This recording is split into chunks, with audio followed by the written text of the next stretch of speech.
News when you want it with Bloomberg News Now. I'm Amy Morris. There's your closing bell for this Wednesday on Wall Street, which remained on edge amid the war in Iran. As Fed Chair Jay Powell said, higher energy prices will push up overall inflation. And we bring you the closing numbers each day here at Bloomberg.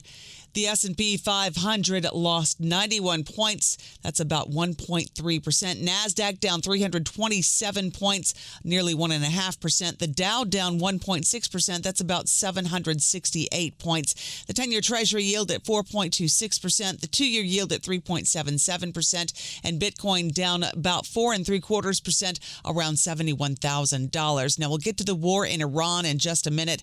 But first, Fed officials voted 11-1 to leave the benchmark interest rate unchanged. Fed Chair Jay Powell says if there's no progress on inflation, there's no rate cut. It should come as we start to see in the middle of the year progress on tariffs, going through once and then tariff inflation coming down. We should be seeing that.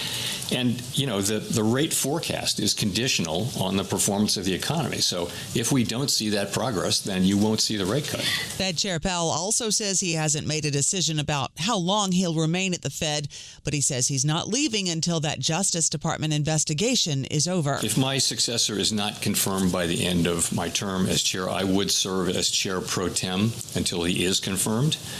That is what the law calls for, and it's what we're going to do in this situation. Powell's term as chair expires in May, but he can stay on the committee as a governor. Japan's Prime Minister Sanae Takaichi says her upcoming visit with President Trump is going to be a challenge. Trump had called on Japan to deploy warships to the Strait of Hormuz, but then withdrew that request. Takaichi ruled out deploying naval assets to the conflict zone, citing Japan's tight constitutional limits. World leaders will be watching tomorrow's meeting to see how she manages the fallout.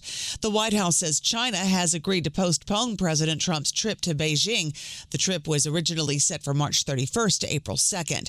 White House Press Secretary Caroline Leavitt. We're working with them. They have agreed to postpone the trip. I think they understand the president's rationale for doing so. But again, we're working on those dates. President Trump has said he'd like to have that meeting in the next 5 to 6 weeks.